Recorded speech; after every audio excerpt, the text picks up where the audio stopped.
Hoy vamos a explorar uno de los capítulos más fascinantes y poco conocidos de la historia europea. La creencia en los muertos vivientes durante la Edad Media, un período de más de 1000 años en el que fantasmas, apariciones y espíritus inquietos habitaban no solo las leyendas populares, sino también los sermones de las iglesias, los manuscritos de los monasterios y la imaginación colectiva de todo un continente. Antes de continuar con el video, recuerda suscribirte al canal para más narrativas documentales como esta. Hay algo profundamente humano en la manera en que lidiamos con la muerte.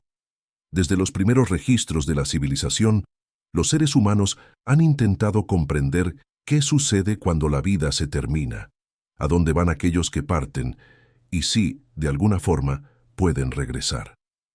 En la Europa medieval, estas preguntas no eran meramente filosóficas. Formaban parte de lo cotidiano, de las conversaciones susurradas a la luz de las velas, de los relatos intercambiados entre viajeros en caminos oscuros y de las homilías pronunciadas por monjes en abadías de piedra. Para aquellas personas, la frontera entre el mundo de los vivos y el mundo de los muertos no era una línea rígida e infranqueable. Era, más bien, una membrana porosa a través de la cual, bajo ciertas circunstancias, los fallecidos podían cruzar de vuelta. Y es precisamente esta creencia, sus orígenes, sus transformaciones y sus manifestaciones a lo largo de los siglos, lo que este documental se propone investigar. Para comprender cómo veían los europeos medievales a los fantasmas, es necesario primero retroceder en el tiempo y observar que la idea de espíritus de los muertos regresando al mundo de los vivos no nació en la Edad Media. En el mundo grecorromano, las historias de apariciones eran relativamente comunes. Los griegos creían que la existencia de los muertos dependía de la memoria que los vivos mantenían de ellos. Los romanos poseían toda una tradición de narrativas que involucraban espíritus que regresaban por asuntos pendientes terrenales o por la necesidad de rituales funerarios adecuados. Cuando se inicia el período medieval, la creencia en fantasmas ya era parte del tejido cultural europeo. Lo que cambia es la manera en que estas creencias son interpretadas, filtradas y transformadas por el advenimiento y la consolidación del cristianismo. En los primeros siglos de la era cristiana, la posición de la Iglesia en relación con los fantasmas estaba marcada por un escepticismo acentuado.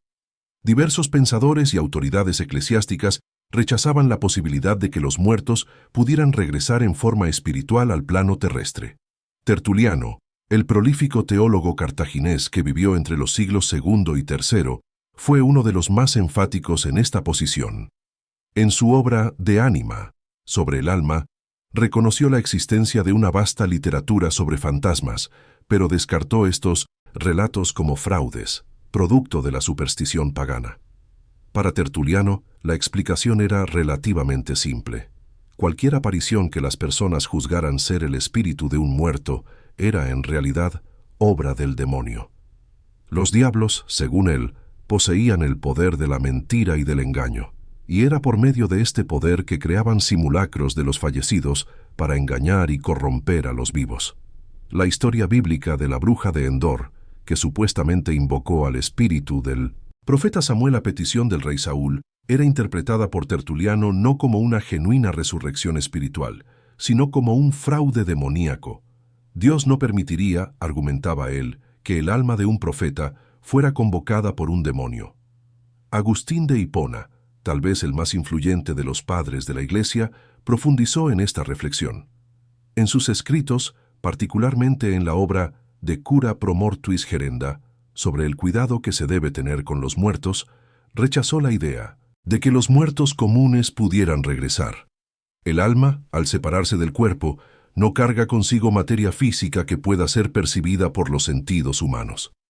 Las visiones de personas fallecidas eran atribuidas por Agustín a lo que él llamaba visión espiritual. No obstante, incluso él admitía excepciones, aceptaba que ángeles y demonios podían crear apariencias de los muertos y que los santos podrían regresar para realizar la obra de Dios. Pero había un punto que lo perturbaba. Personalmente, si los muertos piadosos podían visitar a los vivos, ¿por qué su amada madre, Santa Mónica, nunca se le había aparecido? Esta cuestión revelaba que, incluso para los mayores teólogos, el tema de los fantasmas cargaba con una dimensión emocional que trascendía la pura argumentación doctrinaria. Esta postura de desconfianza tenía una motivación específica. El cristianismo primitivo luchaba por diferenciarse de las prácticas paganas, y entre esas prácticas, el culto a los muertos ocupaba un lugar central. Para la Iglesia naciente, aceptar la realidad de los fantasmas significaría validar creencias y rituales que buscaba erradicar. La posición inicial era clara: los muertos no regresan, lo que regresa son demonios disfrazados. Sin embargo, esta posición no permanecería inalterada a lo largo de los siglos. La historia de la creencia medieval en fantasmas es, por encima de todo, una historia de transformación gradual. Y el punto de inflexión más significativo en esta transformación está ligado a un concepto teológico que cambiaría profundamente la relación de la cristiandad con el mundo de los muertos: el purgatorio. Aunque la idea de un estado intermedio entre el cielo y el infierno tiene raíces más antiguas, fue a partir del siglo IX cuando la Iglesia comenzó a abrazar de manera más formal una nueva liturgia de los muertos. Este cambio no fue abrupto ni uniforme, pero sus efectos fueron profundos y duraderos. Si existía un lugar donde las almas de los fallecidos aguardaban la purificación antes de ascender al paraíso, entonces era perfectamente lógico que esas almas pudieran, bajo ciertas circunstancias, entrar en contacto con los vivos. Y más aún, si las oraciones y misas celebradas por los vivos podían acortar el sufrimiento de esas almas en el purgatorio, entonces los fantasmas tenían una razón concreta para regresar, que era pedir auxilio. Esta nueva comprensión teológica abrió las compuertas a una verdadera avalancha de historias de fantasmas por toda la Europa medieval. Los monasterios se convirtieron en epicentros de estas narrativas. Monjes letrados, que eran los principales productores de textos escritos en la época, comenzaron a compilar y registrar relatos de apariciones con una frecuencia notable. Y estas historias no eran mero entretenimiento. Cumplían una función didáctica dentro de la tradición de los exempla, ejemplos, relatos breves utilizados durante los quintos sermones para ilustrar verdades morales y espirituales. Un fantasma que regresaba para pedir oraciones enseñaba a los fieles la importancia de la piedad y de la caridad para con los muertos. Un espíritu que relataba los tormentos del purgatorio alertaba a los vivos sobre las consecuencias de una vida pecaminosa. De esta forma, las historias de fantasmas medievales funcionaban como instrumentos pedagógicos al servicio de la fe cristiana. En este contexto, una orden monástica desempeñó un papel fundamental en la difusión de las narrativas sobre fantasmas: los cistercienses. Fundada a finales del siglo XI, la orden cisterciense se expandió rápidamente, estableciendo cientos de abadías en regiones rurales. Esta proximidad con las comunidades campesinas ponía a los monjes en contacto directo con el folclore local, incluyendo relatos de encuentros con espíritus. En lugar de rechazar estas narrativas, muchos monjes las incorporaron en sus compilaciones de exempla, adaptándolas al marco cristiano. El monje cisterciense Cesario de Heisterbach, a principios del siglo XIII, compuso el Dialogus Miraculorum, Diálogo de los Milagros, una extensa colección de relatos milagrosos y sobrenaturales que registró decenas de historias que involucraban apariciones de muertos y visiones del purgatorio, convirtiéndose en una de las más influyentes compilaciones de narrativas sobrenaturales de la Edad Media. Las órdenes mendicantes, como los franciscanos y los dominicos, también contribuyeron a la diseminación de historias de fantasmas. Estos frailes, que recorrían ciudades y villas predicando al pueblo común, se topaban constantemente con relatos de fenómenos paranormales. Fue en este contexto donde la asociación entre fantasmas y cementerios se consolidó en la imaginación popular. Pero, ¿qué hacían exactamente los fantasmas en las historias medievales? ¿Cuáles eran sus funciones, sus propósitos, sus acciones? El análisis de la literatura medieval, tanto secular como religiosa, revela que los espíritus de los muertos desempeñaban papeles sorprendentemente variados en estas narrativas.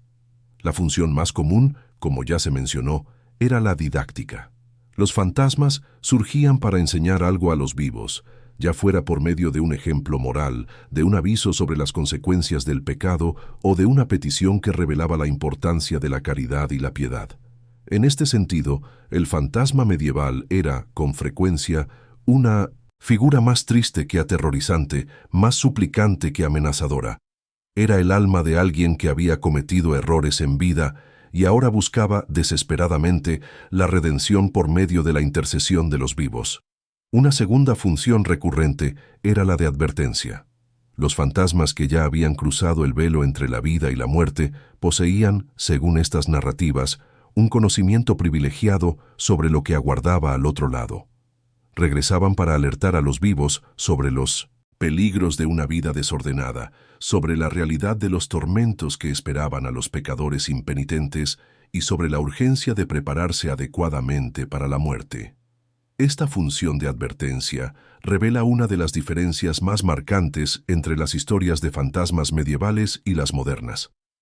Mientras que nuestras historias de terror contemporáneas están predominantemente concebidas para entretener y asustar, muchas narrativas medievales sobre apariciones cargaban con una dimensión espiritual e intelectual que iba mucho más allá del simple miedo. Había, no obstante, una tercera función que hacía el universo de los fantasmas medievales considerablemente más sombrío: la tentación. En determinadas narrativas, los espíritus que se aparecían a los vivos no eran almas sufridoras en busca de ayuda, sino entidades demoníacas cuyo objetivo era conducir a la persona a la apostasía, al pecado y a la condenación eterna. Estas historias reflejaban directamente la antigua preocupación de los padres de la Iglesia con la posibilidad de que las apariciones fueran, en realidad, artificios del diablo. Y es precisamente aquí donde surge uno de los aspectos más intrigantes de la relación medieval con lo sobrenatural: la necesidad de discernimiento. Cuando una persona alegaba haber visto un fantasma o experimentado una aparición, la cuestión fundamental no era simplemente si el relato era verdadero o falso. La cuestión era de naturaleza más profunda. ¿Aquella aparición venía de Dios o del demonio? ¿Era un alma en busca de socorro o un espíritu maligno en busca de una víctima? Esta práctica de discernimiento espiritual se convirtió en una especie de disciplina dentro de la tradición eclesiástica. Los clérigos desarrollaron métodos para evaluar el origen de una aparición. Una de las pruebas más conocidas consistía en pedir al espíritu que recitara una oración. Si era capaz de hacerlo, había una posibilidad de que se tratara de un alma cristiana. Si fallaba, se revelaba como un espíritu diabólico. En 1458, un espíritu aparentemente benigno fue sometido a esta prueba y, al no conseguir recitar la oración, expuso su naturaleza demoníaca. En otro caso relatado por Jacobo de Vitri en el siglo XIII, una joven católica fue casi llevada a la herejía cátara por una aparición que se presentaba como el fantasma de su madre fallecida. Solo tras la intervención de sacerdotes católicos que celebraron misas y oraciones, el demonio fue desenmascarado. Este tipo de investigación revela algo notable sobre la mentalidad medieval. La frontera entre lo natural y lo sobrenatural no era una línea clara como tendemos a imaginar hoy. El propio término sobrenatural no era utilizado en el período medieval de la manera en que lo empleamos nosotros. Lo que hoy llamamos sobrenatural era, para el hombre y la mujer medievales, simplemente una dimensión de la realidad. Y la investigación sobre el origen de una aparición no era un ejercicio puramente supersticioso. Era un intento racional de comprender fenómenos que formaban parte de la experiencia vivida de aquellas comunidades, una especie de peritaje espiritual medieval. Al examinar la diversidad de narrativas sobre fantasmas a lo largo de más de 1000 años de Edad Media, se vuelve evidente que no existía una concepción única de lo que era un fantasma. La Europa medieval no era una entidad cultural monolítica. Era un mosaico de pueblos, lenguas y tradiciones. Las historias de fantasmas francesas no eran idénticas a las inglesas, que diferían de las escandinavas, de las ibéricas y de las germánicas. Cada región aportaba sus matices. influenciados tanto por la tradición cristiana como por las creencias precristianas que nunca fueron completamente erradicadas. Aunque algunos estudiosos argumenten que, ya en el siglo X, las religiones paganas habían sido sustituidas por la cristiandad, otros sostienen que muchas de estas creencias sobrevivieron en secreto en las comunidades rurales. Esta persistencia significaba que la concepción medieval de fantasma era en muchos casos una amalgama entre la vieja religión y la nueva. Uno de los ejemplos más reveladores de este entrelazamiento entre tradiciones paganas y cristianas es el fenómeno conocido como cacería salvaje, un motivo folclórico de origen escandinavo.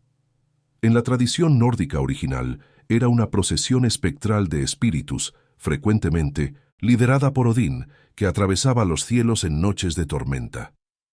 Presenciarla era considerado un presagio de muerte.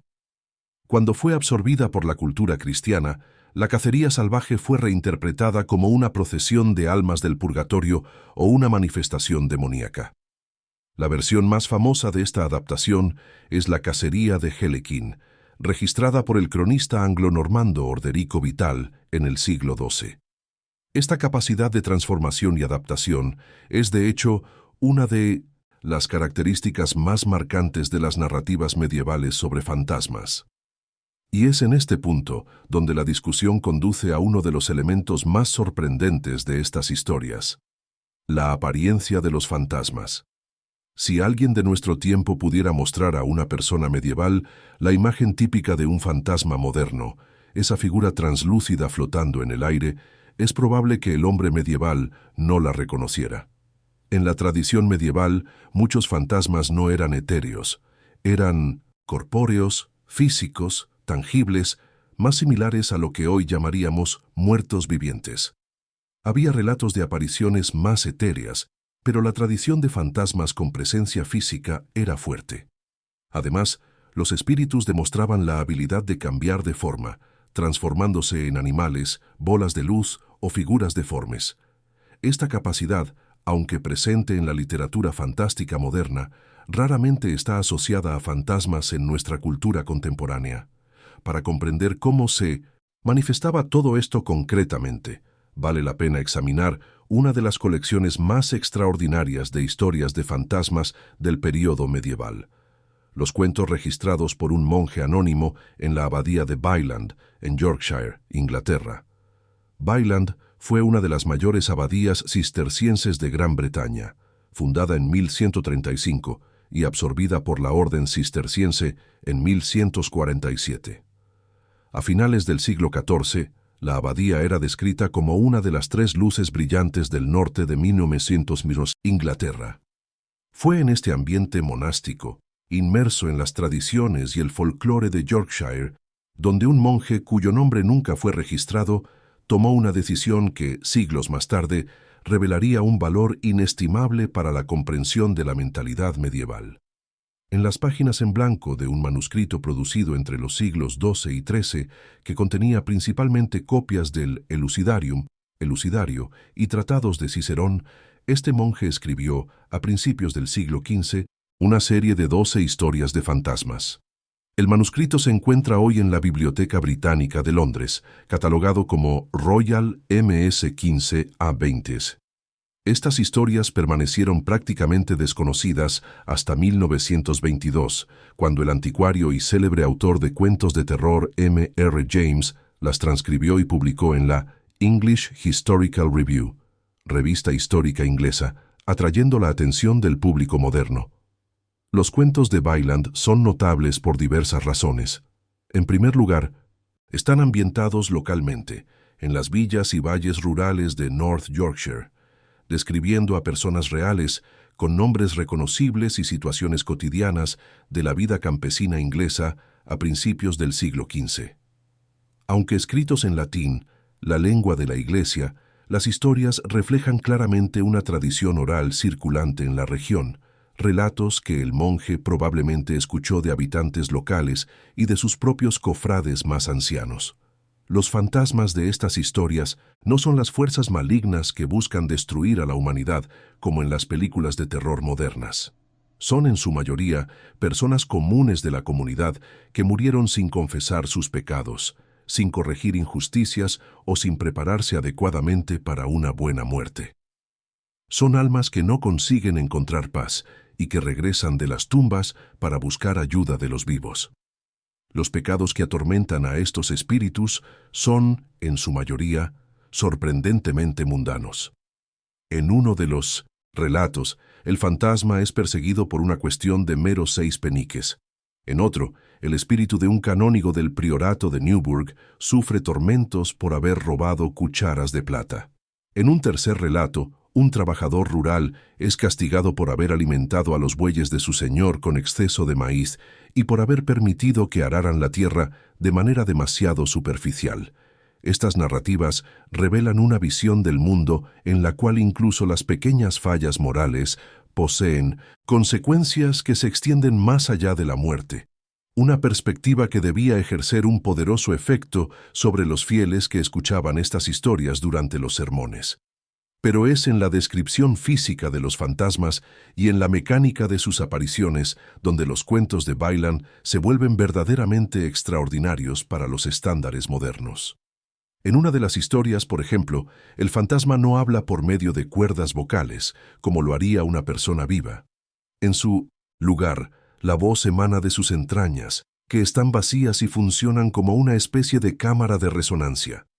En otra narrativa, una mujer carga a un fantasma sobre sus hombros, y aquellos que presencian la escena observan que las manos de la mujer se hunden profundamente en la carne del espíritu, como si esa carne estuviera podrida y en descomposición.